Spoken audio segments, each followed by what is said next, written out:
Hello hello सभी जनों को। अब हम पढ़ने वाले हैं गोलीय दर्पण के बारे में, जिसको हम इंग्लिश में स्फेरिकल मिरर भी बोलते हैं।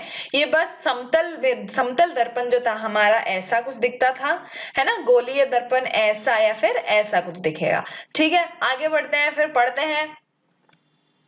गोलीय दर्पण क्या है? दर्पणों के परावर्तक पृष्ठ किसी गोले के पृष्ठ का एक भाग माना जा सकते हैं। ऐसे दर्पण जिनका परावर्तक पृष्ठ गोलीय है, गोलीय दर्पण कहलाते हैं। मतलब जो हमारा ऐसा एक गोला मान लीजिए, ठीक है। तो हमारा जो गोलीय दर्पण है उसका परावर्तक पृष्ठ इस गोले का एक भाग माना जाता है। मान लीजिए ये वाला भाग माना जाता है, तो हमारा कैसा दिखेगा? हमारा ऐसा कुछ दिखेगा हमारा गोलीय दर्पण। तो इसका जो परावर्तक पृष्ठ है वो किसका एक भाग है? वो एक ऐसे किसी गोले का भाग माना जाता है। ठीक है, तो इसलिए हम उसको गोलीय दर्पण बोलते हैं। समझ में आया? ऐसा दर्पण जिनका परावर्तक पृष्ठ गोलीय है, गोल आकार का है थोड़ा। ठीक है, ऐसे समतल सीधा सीधा नहीं है, थोड़ा सा गोल है, उसको हम गोलीय दर्पण कहते हैं। हमने देखा होगा, हम कोई ट्रिप पे जाते हैं, हम गाड़ी वाड़ी चलाते हैं, तो ऐसे हमारे रोडों पे ऐसे ऐसे वाले इस चित्र में जैसे दिखा रहे वैसे दर्पण लगे हुए होते हैं ना। तो वो क्या है? वो समतल नहीं होते, वो ऐसे नहीं होते, वो थोड़े से ऐसे मुड़े हुए होते हैं। तो उसको हम गोलीय दर्पण कहते हैं। आप अगली बार कभी बाहर जाएंगे, रोडों पे आपको अगर दिखेगा तो आप देखना, उसमें क्या है, वो समतल दर्पण नहीं लगे होते, उसमें गोलीय दर्पण लगे होते हैं। आगे बढ़ते हैं, फिर गोलीय दर्पण क्या है समझ में आ गया। उसका परावर्तक पृष्ठ जो है वो किसी गोले के पृष्ठ का एक भाग माना जाता है। ठीक है, इतना समझ में आ गया। आगे देखते हैं गोलीय दर्पण के प्रकार। गोलीय दर्पण दो प्रकार के होते हैं। ठीक है, देखते हैं। गोलीय दर्पण का परावर्तक पृष्ठ अंदर की ओर या बाहर की ओर वक्रित हो सकता है। गोलीय दर्पण के दो प्रकार, उत्तल दर्पण और अवतल दर्पण। ठीक है, तो इन्होंने क्या बोला है, गोलीय दर्पण में परावर्तक पृष्ठ क्या है? जहां से परावर्तन होता है। तो या तो परावर्तन यहां से हो सकता है या फिर परावर्तन इसके बाहर के साइड यहां से हो सकता है। ठीक है, यहां से हो सकता है परावर्तन। ठीक है, तो ये दो तरह के हो गए। एक में तो क्या है, अंदर की ओर मुड़ा हुआ है, और एक में बाहर की ओर वक्रित है। इसलिए इसको हम दो तरह के अलग अलग गोलीय दर्पण बोलते हैं। एक जिसका परावर्तक पृष्ठ अंदर की ओर है, और दूसरा जिसका परावर्तक पृष्ठ बाहर की ओर है। जैसे कि यहाँ पे जिसका अंदर की ओर है उसको हम अवतल बोलते हैं, अवतल दर्पण, और जिसका बाहर की ओर है उसको हम उत्तल दर्पण बोलते हैं। ठीक है, यहाँ पे देखिए चित्र है, उत्तल दर्पण पर प्रकाश का परावर्तन। तो यहाँ पे देखिए उत्तल दर्पण पे क्या होता है, बाहर की ओर मुड़ा हुआ है उसका परावर्तक पृष्ठ यहाँ पे। तो वो जो किरण है, प्रकाश की किरण, वो आकर बाहर की ओर से ही परावर्तन करती है। जबकि अवतल दर्पण में जो है परावर्तक पृष्ठ जो है वो अंदर की ओर मुड़ा हुआ होता है, अंदर की ओर वक्रित होता है। तो किरण क्या है, अंदर की ओर से परावर्तन करती है। ठीक है, समझ में आ गया दोनों का क्या उसमें समानताएं हैं और उसमें क्या अलग अलग बदलाव हैं। एक तो है कि जिसके अंदर परावर्तक पृष्ठ बाहर की ओर है, और एक है जिसमें परावर्तक पृष्ठ अंदर की ओर है। बाहर की ओर है तो उसको हम उत्तल दर्पण बोलते हैं, अंदर की ओर है तो उसको हम अवतल दर्पण बोलते हैं। जिस तरफ से परावर्तन होता है उसके उल्टे वाले जगह पे हम ऐसे ऐसे कांटे बना देते हैं, ताकि लोगों को समझ में आ जाए कि यहाँ से परावर्तन नहीं होगा, हम इस जगह से परावर्तन नहीं करेंगे, हम अंदर की जगह से परावर्तन करेंगे। तो उत्तल में क्या करते हैं, उत्तल में अंदर की ओर हम यहाँ पे बना देते हैं, क्योंकि हमको पता है कि बाहर की ओर से परावर्तन होने वाला है। और अवतल में हम बाहर की ओर ऐसे बना देते हैं, ऐसे छोटे छोटे लाइंस, क्योंकि हमको पता है कि परावर्तन जो है वो अंदर की ओर से होने वाला है। ठीक है, समझ में आ गया। आगे बढ़ते हैं फिर गोलीय दर्पण से संबंधित शब्द। ऐसे कुछ शब्द हैं जो आपको पता होने चाहिए, जो हम आगे इस्तेमाल करने वाले हैं गोलीय दर्पण से संबंधित। तो हम उसके बारे में पढ़ते हैं। पहला है द्वारक। गोलीय दर्पण के परावर्तक पृष्ठ की इस वृत्तकार सीमा रेखा का व्यास, मतलब जो हमारा इस तरह का या फिर हमारा इस तरह का जो हमारा दर्पण होता है उसका जो वृत्ताकार सीमा रेखा होती है, ये उसका जो व्यास होता है उसको हम क्या बोलते हैं, उसको हम बोलते हैं द्वारक। तो ये तो है अवतल। अवतल में अंदर वाला जो है वो होता है द्वारक, और उत्तल में ये बाहर वाला, ये हो जाएगा हमारा बाहर वाला द्वारक। ठीक है, ये उत्तल का। ठीक है, समझ में आया। तो द्वारक क्या है? जो वृत्ताकार सीमा रेखा होती है परावर्तक पृष्ठ की, उसके व्यास को हम द्वारक बोलते हैं। द्वारक को हम इंग्लिश में अपर्चर भी बोलते हैं। ठीक है, तो ये जो परावर्तक पृष्ठ जो है उसका वृत्ताकार सीमा रेखा जो है उसकी व्यास को हम द्वारक बोलते हैं। पहला समझ में आ गया द्वारक क्या है। दूसरा देखते हैं, दूसरा है ध्रुव। ध्रुव को हम इंग्लिश में पोल भी बोलते हैं। ध्रुव क्या है? गोलीय दर्पण के परावर्तक पृष्ठ का एक केंद्र ध्रुव कहलाता है। ठीक है, तो मान लीजिए ये हमारा गोलीय दर्पण है, उत्तल दर्पण है ये हमारा, है ना।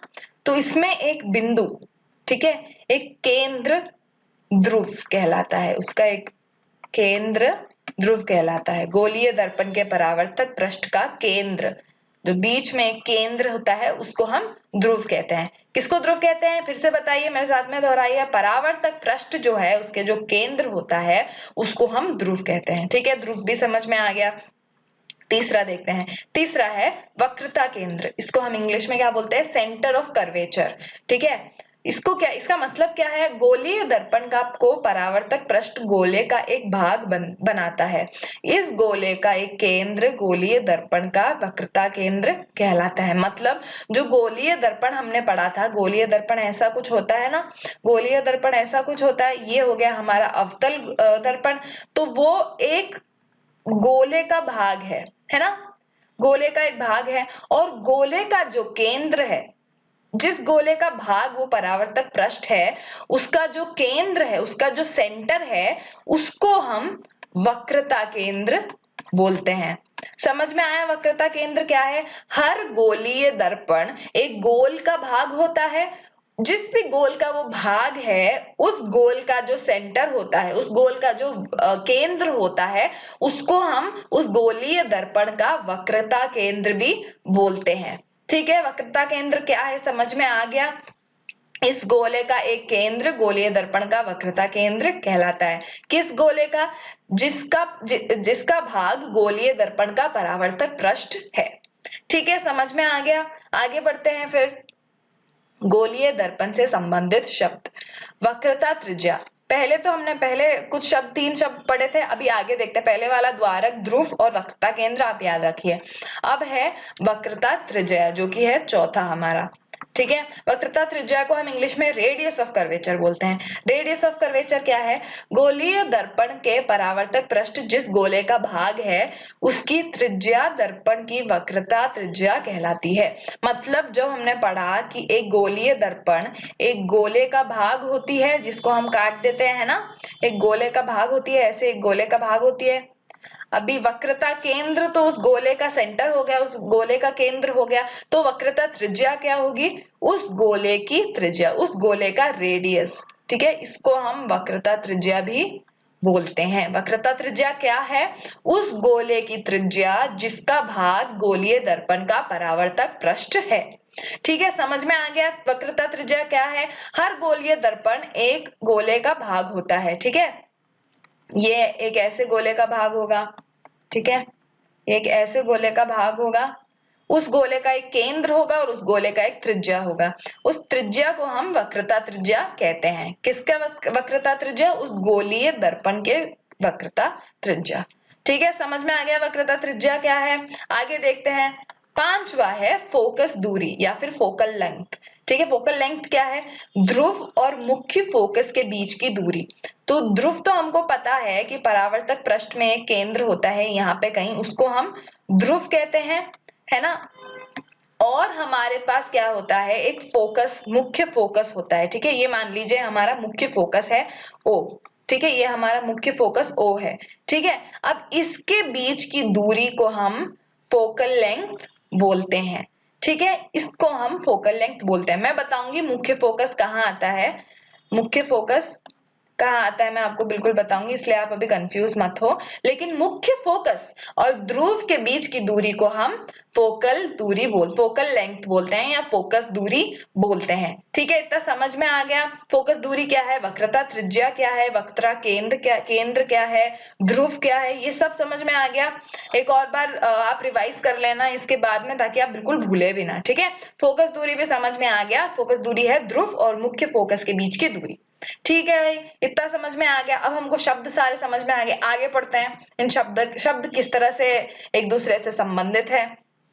अब पहला क्या है, वक्रता केंद्र। वक्रता केंद्र क्या था, हर एक हमारा जो गोलीय दर्पण है उसका परावर्तक पृष्ठ एक गोले का भाग होता है और उस गोले में होता है एक केंद्र। हर गोले का एक केंद्र होता है, हर गोले का एक सेंटर होता है ना।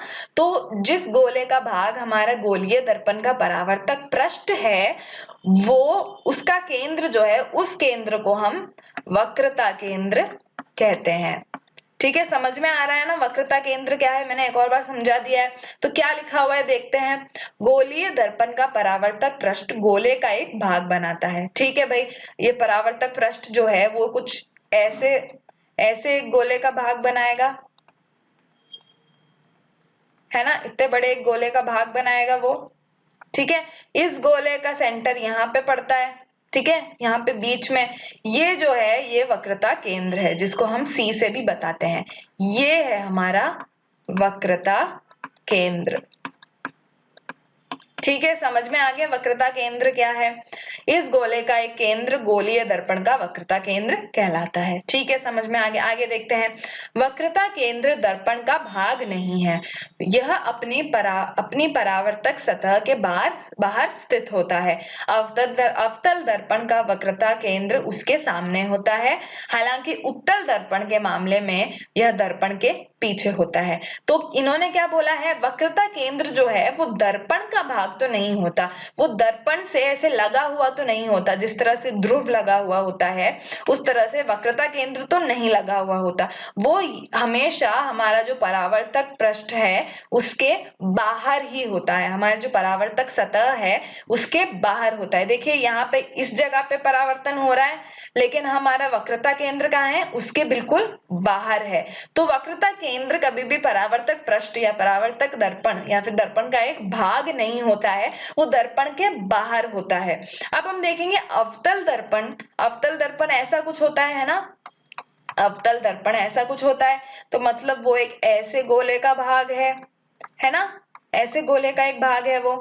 तो उसका वक्रता केंद्र हमेशा उसके सामने होता है, जहां से किरणें आ रही हैं वहां पे ही उसका वक्रता केंद्र होता है। लेकिन उत्तल दर्पण में क्या होता है, उत्तल दर्पण ऐसा कुछ होता है ना, उसकी बाहरी ओर हमारा परावर्तन होता है, यहाँ से आती है किरणें उत्तल दर्पण के लिए, और उत्तल दर्पण एक ऐसे गोले का भाग होता है।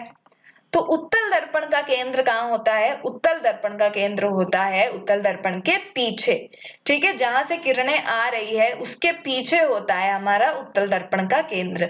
समझ में आ रहा है ना, जहां से किरणें आ रही हैं अवतल दर्पण का केंद्र जो है वो उसके बिल्कुल सामने होगा और उत्तल दर्पण का जो केंद्र है वो उसके पीछे होगा। कौन सा केंद्र, वक्रता केंद्र। ऐसा क्यों होता है, क्योंकि जिस भी गोले का भाग होता है उसी गोले के केंद्र को हम वक्रता केंद्र बोलते हैं। और जो अवतल लेंस है, अवतल दर्पण है हमारा, उसका जो परावर्तक पृष्ठ है वो अंदर की ओर है, इसीलिए केंद्र जो है उसके सामने है। और उत्तल जो दर्पण है हमारा, उसका जो परावर्तक पृष्ठ है वो बाहर की ओर है, इसलिए हमारा वक्रता केंद्र अंदर की ओर है। ठीक है, ये बिल्कुल बहुत अच्छे से याद कर लीजिए, अवतल का वक्रता केंद्र सामने होता है और उत्तल का वक्रता केंद्र उसके पीछे होता है। ठीक है, दर्पणों की बात कर रहे हैं हम अभी, इतना समझ में आ गया। आगे बढ़ते हैं फिर, मुख्य अक्ष तथा मुख्य फोकस। हमने पढ़ा था मुख्य फोकस और ध्रुव के बीच की दूरी को हम फोकस दूरी कहते हैं, लेकिन हमने ये नहीं देखा था कि मुख्य फोकस होता क्या है। ठीक है, तो अब देखते हैं कि मुख्य फोकस क्या है। गोलीय दर्पण के ध्रुव और वक्रता केंद्र से गुजरने वाली एक सीधी रेखा। ठीक है, तो ऐसे हमारा एक गोलीय दर्पण है, उसका एक ध्रुव है। ठीक है, ये ध्रुव है हमारा, समझ में आ गया ध्रुव क्या है। और वक्रता केंद्र है, वक्रता केंद्र है यहाँ पे C। ठीक है, क्यों, क्योंकि ये गोले का भाग है, उस गोले के केंद्र को हम वक्रता केंद्र बोलते हैं। अब इसकी और ध्रुव की दूरी को हम बोलते हैं मुख्य अक्ष। ठीक है, इसको हम बोलते हैं मुख्य अक्ष। ठीक है, मुख्य अक्ष इसको बोलते हैं। एक और था जो कि था हमारा मुख्य फोकस। ठीक है, मुख्य फोकस को हम F लिख के करते हैं, और मुख्य फोकस और ध्रुव की दूरी को हम फोकस दूरी बोलते हैं। ठीक है, समझ में आया ना फोकस दूरी और मुख्य अक्ष क्या है और कैसे अलग है। मुख्य अक्ष जो है वो वक्रता केंद्र और ध्रुव से गुजरने वाली एक सीधी रेखा है, और फोकस दूरी जो है वो मुख्य फोकस और ध्रुव से गुजरने वाली सीधी रेखा है। ठीक है, समझ में आ गया। आगे देखते हैं, परावर्तित किरणें मुख्य अक्ष पर एक बिंदु से आती हुई प्रतीत होती है। इस बिंदु को उत्तल दर्पण का मुख्य फोकस कहा जाता है। ये हमने अवतल दर्पण की बात कर ली। अभी उत्तल दर्पण में क्या होता है? उत्तल दर्पण ऐसा कुछ होता है ना, उत्तल दर्पण ऐसा कुछ होता है। तो किरणें ऐसे आती हैं उसके ऊपर और इस तरह से कुछ परावर्तित हो जाती हैं। ठीक है, इस तरह से वो परावर्तित बाहर की ओर हो जाती हैं। तो हम इसको अगर ऐसी सीधी रेखा खींचे इसके पीछे, तो हमको ऐसा प्रतीत होता है कि ये जो सारी रेखाएं हैं, जो सारी किरणें हैं, वो एक बिंदु से आ रही हैं। उस बिंदु को हम मुख्य फोकस कहते हैं। ठीक है, समझ में आ रहा है। और अवतल लेंस में क्या होता है, अवतल दर्पण में क्या होता है? उत्तल दर्पण की तो बात कर ली, मुख्य फोकस कहाँ है? पीछे की ओर। क्यों? क्योंकि परावर्तन होकर किरणें बाहर की ओर जाती हैं, तो हमको ऐसा प्रतीत होता है कि किरणें एक बिंदु से आ रही हैं। और अवतल लेंस में क्या, अवतल दर्पण में क्या होता है भैया? अवतल दर्पण में वो अंदर की ओर परावर्तित होती हैं। ठीक है, अंदर की ओर परावर्तित होती हैं, तो हमको ऐसा लगता है कि इस जगह से किरणें बाहर की ओर जा रही हैं।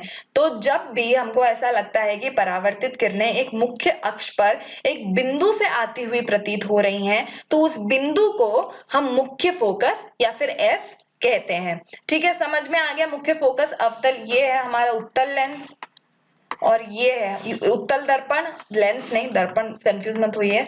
और ये है हमारा अवतल दर्पण। ठीक है, अवतल दर्पण समझ में आ गया। भाई बहुत ही ज्यादा सरल चीजें हैं ये तो, है ना। मुख्य अक्ष और मुख्य फोकस क्या है? मुख्य अक्ष है वक्रता केंद्र और ध्रुव के बीच की दूरी। मुख्य फोकस क्या है? वो बिंदु जहां से परावर्तित किरणें आती हुई प्रतीत होती हैं। ठीक है, वहां से उत्पन्न होती हुई प्रतीत होती हैं। अक्सर में वहां से प्रतीत नहीं हो रही हैं, लेकिन ऐसा दिखता है कि वो परावर्तित किरणें फोकस से, मुख्य फोकस से उत्पन्न हुई है, ऐसा प्रतीत होता है। ठीक है, समझ में आ गया। आगे बढ़ते हैं। मुख्य फोकस को हम F लिखते हैं और हमारा जो वक्रता केंद्र है उसको हम C लिखते हैं। ठीक है, समझ में आया। आगे बढ़ते हैं फिर। द्वारक, द्वारक के बारे में हमने पढ़ा था। गोलीय दर्पण के परावर्तक पृष्ठ अधिकांशतः गोलीय ही होती है। इस पृष्ठ की एक वृत्ताकार सीमा रेखा होती है। उस सीमा रेखा का जो व्यास होता है उसको हम दर्पण का द्वारक बोलते हैं या फिर अपर्चर बोलते हैं। तो अपर्चर क्या है? ऐसे हमारा गोलीय परावर्तक पृष्ठ है। ठीक है, ऐसा गोलीय है ना ये।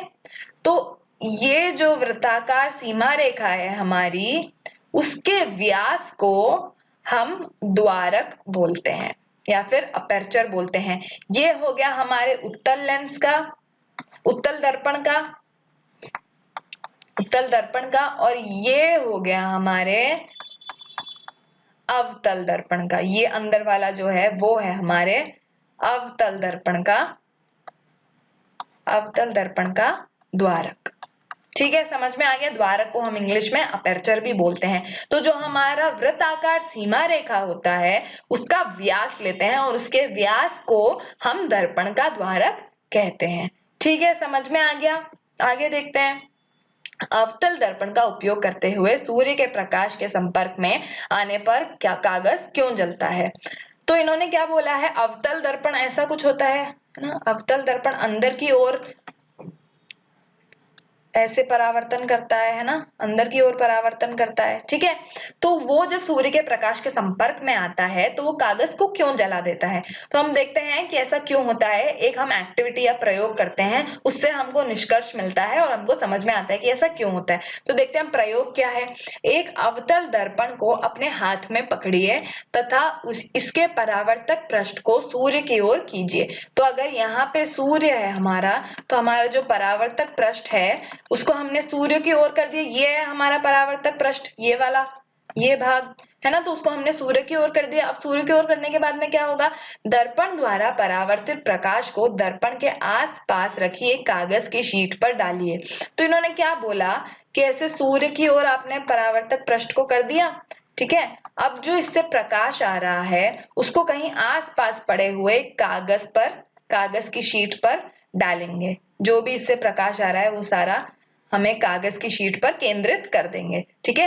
कागज की शीट को धीरे धीरे आगे पीछे कीजिए जब तक कि आपको कागज की शीट पर प्रकाश का एक चमकदार तीक्ष्ण मतलब बिल्कुल शार्प एक तीक्ष्ण बिंदु प्राप्त ना हो जाए, ठीक है। तो हमको क्या करने को बोला, हमको कागज की शीट को आगे पीछे करने को बोला जब तक कि हमको एक बहुत ही ज्यादा चमकदार, है ना, देख के पता पड़े अच्छा ये तो सूर्य जैसा ही दिख रहा है, बिल्कुल चमकदार और तीक्ष्ण बिंदु, एकदम शार्प बिंदु प्राप्त जब तक ना हो जाए तब तक हमको कागज की शीट को आगे पीछे करना है। और जो परावर्तक पृष्ठ है वो तो हमारे सूर्य को ही देख रहा है, ठीक है। ऐसा करने पे क्या होगा आगे देखते हैं। अवलोकन क्या है, हमने क्या देखा, सर्वप्रथम कागज सुलगना प्रारंभ करता है और धुआं उठने लगता है। तो कुछ देर बाद जब हम देखते हैं प्रकाश को हमने केंद्रित कर दिया कागज की शीट पर, तो थोड़ी देर बाद क्या होता है, अपने आप कागज सुलगने लगता है और धुआं छोड़ने लगता है, मतलब कागज जलने लग गया है। कागज कैसे जलता है, निष्कर्ष में लिखा होगा, सूर्य से आने वाला प्रकाश दर्पण के द्वारा एक तीक्ष्ण चमकदार बिंदु के रूप में अभिकेंद्रित होता है, ठीक है। तो हमने क्या पढ़ा था, ऐसे सूर्य से जो प्रकाश आ रहा है, प्रकाश की किरणें हमने वो एक कागज की शीट पर केंद्रित करी थी, ये कागज की शीट है उस पर केंद्रित करी थी। ये क्या है, यह अवतल दर्पण, ठीक है। तो हमने ये कागज की शीट पर केंद्रित करी तो उससे क्या हुआ, यह बिंदु अवतल दर्पण का फोकस है। फोकस मतलब प्रतीत हो रहा है कि यहां से प्रकाश सूर्य की ओर जा रहा है, लेकिन असल में सूर्य से प्रकाश फोकस पर केंद्रित हो रहा है। तो जहां पर भी आपको एक चमकदार बिंदु तीक्ष्ण बिंदु मिलेगा शीट के ऊपर, पेपर की शीट के ऊपर, उसको हम फोकस बोलते हैं, ठीक है। सूर्य के प्रकाश के संकेंद्रण से उत्पन्न ऊष्मा के कारण कागज जलने लग जाता है। तो जब फोकस पर सारी की सारी जो हमारे किरणें होती है सूर्य की वो इकट्ठा हो जाती हैं, केंद्रित हो जाती हैं, तो उससे ऊष्मा उत्पन्न होती है, गर्मी उत्पन्न होती है, और उस गर्मी के वजह से कागज क्या है, जलने लग जाता है। बहुत सरल चीज है, बस हमने क्या करा, हमने ऐसा करा कि हमने सूर्य के तरफ हमने हमारा परावर्तक पृष्ठ जो है वो रख दिया, और हमने क्या करा, हमने कागज को पास में रखा और इस तरह से एडजस्ट करा कागज को और हमारे अवतल दर्पण को कि कागज की शीट के ऊपर एक बहुत ही ज्यादा चमकदार और तीक्ष्ण बिंदु दिखाई देता है, और वो जो बिंदु है वो है सूर्य के प्रकाश की सारी किरणों का केंद्र, ठीक है। संकेंद्रित होती है वहां पे, और वो जगह कौन सी होती है, वो होती है मुख्य फोकस, ठीक है। वहां पर सारी की सारी किरणें केंद्रित होती हैं और उस केंद्रित होने के वजह से एक ऊष्मा का उत्पन्न होता है जो कि कागज को जला देता है, ठीक है। इतना समझ में आ गया, बहुत ही ज्यादा सरल था। एक और बार हम समझ लेते हैं। अवतल दर्पण के परावर्तक पृष्ठ को हमने सूर्य के पास में रखा और जो उससे उत्पन्न किरणें हैं उसको हमने केंद्रित करा एक कागज की शीट पर, और जहां पर भी हमको चमकदार तीक्ष्ण एक बिंदु मिलता है वो हमारा फोकस होता है, वो हमारा मुख्य फोकस होता है, और उस मुख्य फोकस पर सूर्य के प्रकाश के सन केंद्रित किरणों के वजह से ऊष्मा उत्पन्न होती है, और जो ऊष्मा है उस वजह से हमारा कागज जलता है, ठीक है। आगे देखते हैं। अवतल दर्पण क्या है, गोलीय दर्पण जिसका परावर्तक पृष्ठ अंदर की ओर अर्थात गोले के केंद्र की ओर वक्रित है वह अवतल दर्पण कहलाता है। तो क्या है इसका मतलब, ये जो बाहर की ओर है, बाहर से परावर्तन नहीं होता है, जो अंदर की ओर है, अंदर की ओर जो परावर्तक पृष्ठ है वहां से हमारा परावर्तन होता है, ठीक है। समझ में आया। ये है हमारा C जो कि है वक्रता केंद्र, और यहां से वक्रता केंद्र से ध्रुव की ओर तक जो हमारी रेखा जाती है उसको हम मुख्य अक्ष कहते हैं, ठीक है। मुख्य अक्ष है, ये सिर्फ अक्ष नहीं है, बहुत मुख्य अक्ष है, ठीक है। समझ में आया। तो गोलीय दर्पण जिसका परावर्तक पृष्ठ अंदर की ओर है, ठीक है, ऐसे अंदर की ओर है, ये यहाँ से परावर्तन नहीं होता है, यहाँ से परावर्तन होता है। तो ये जहां से परावर्तन होता है वो अंदर की ओर मुड़ा हुआ हो, ऐसे मुड़ा हुआ हो, और यहां से परावर्तन हो रहा हो, ऐसे देखिए, ऐसे मुड़ा हुआ हो और परावर्तन अंदर की ओर से हो रहा हो तो उसको हम अवतल दर्पण बोलते हैं। ठीक है, समझ में आ गया अवतल दर्पण क्या है। जब भी हमारा परावर्तक पृष्ठ अंदर की ओर होता है, अंदर की ओर वक्रत होता है, तो उसको हम अवतल दर्पण कहते हैं। इसको इंग्लिश में हम क्या बोलते हैं, कॉनकेव मिरर। अच्छा, आपको एक छोटा सा टिप बताती हूँ मैं, छोटी सी ट्रिक बताती हूँ।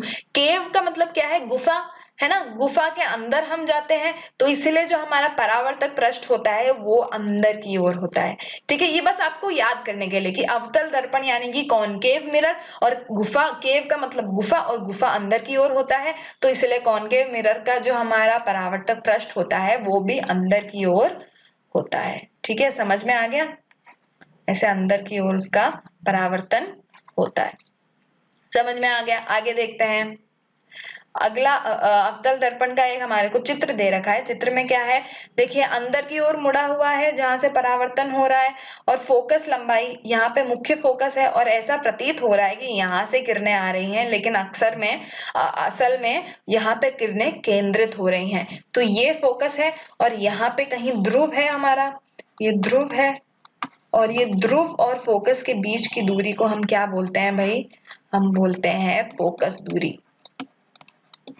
ठीक है, इसको हम फोकस दूरी बोलते हैं या फिर फोकल लंबाई बोलते हैं। क्या लिखा है यहाँ पे, प्रकाश की समानांतर किरणें मुख्य फोकस से परावर्तित होती हैं। तो हमारी समानांतर किरणें मतलब देखिए यहाँ पे दूरी बिल्कुल समान है, तो इसलिए हम मुख्य प्रकाश की समानांतर किरणें डाल रहे हैं, और समानांतर किरणें जो है वो सारी केंद्रित हो रही हैं मुख्य फोकस पर। परावर्तित होकर वो कहाँ पर आ रही हैं, वो मुख्य फोकस पर वापस आ रही हैं। और ये किस में होता है, ये होता है हमारे अवतल दर्पण में या फिर कॉनकेव मिरर में।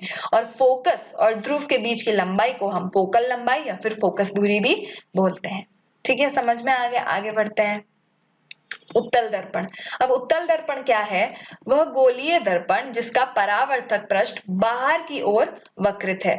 तो हमारा अवतल दर्पण या फिर कॉनकेव मिरर में क्या था, हमारा परावर्तक पृष्ठ अंदर की ओर था, अंदर की ओर मुड़ा हुआ था, वहां से हमारा परावर्तन होता था। अब हमारे उत्तल दर्पण में क्या होगा, उत्तल दर्पण में वो बाहर की ओर मुड़ा हुआ होगा। तो हमारा जो परावर्तन है वो बाहर की ओर से परावर्तित होएगा।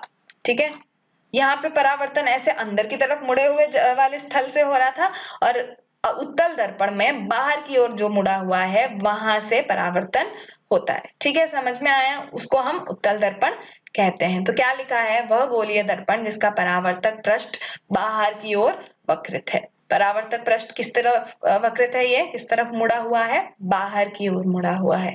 ठीक है, समझ में आ गया। यहाँ पे चित्र में देखिए, यहाँ से ऐसे किरणें आ रही हैं और बाहर की ओर परावर्तित हो रही हैं, लेकिन हमको देखने में क्या लगता है, हमको देखने में ऐसा प्रतीत होता है कि वो सारी फोकस से, मुख्य फोकस से आ रही हैं, लेकिन असल में वो बस परावर्तित हुई हैं बाहर की ओर। ठीक है, मुख्य फोकस। तो हमने ये याद रखा था कि मुख्य फोकस या फिर वक्रता केंद्र जो है वो उत्तल दर्पण में अपने परावर्तक पृष्ठ के बाहर की ओर होता है। ठीक है, और अवतल में परावर्तक पृष्ठ के अंदर की ओर होता है, यहाँ पे होता है, और इसमें परावर्तक पृष्ठ के बाहर की ओर होता है, यहाँ पे होता है।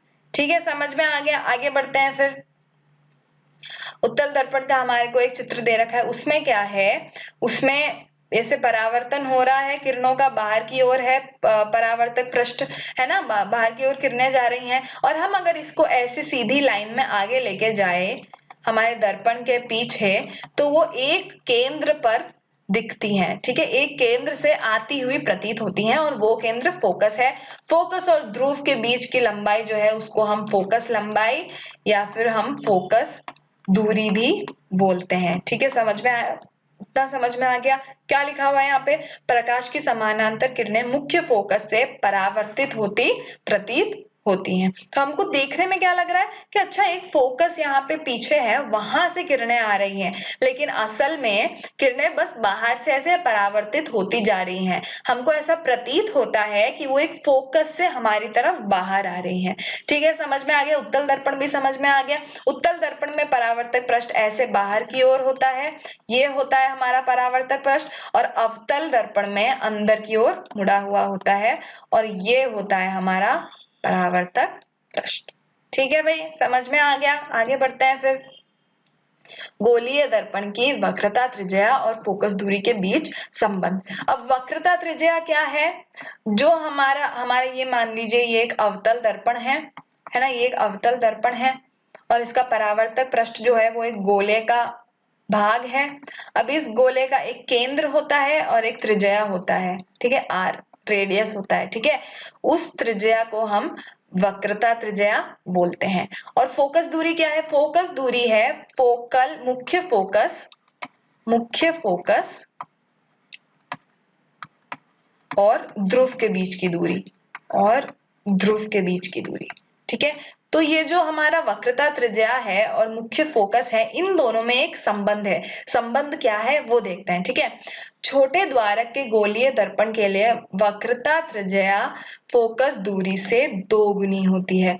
मतलब इसमें क्या बोला गया है कि अगर ये एक छोटे द्वारक मतलब छोटे से परिवर्तित पृष्ठ का जो दर्पण होता है, उस दर्पण का जो हमारा मुख्य अक्ष होता है, ये मुख्य अक्ष मान लीजिए इसको, ठीक है। मुख्य अक्ष क्या है? मुख्य अक्ष है हमारे विकृता केंद्र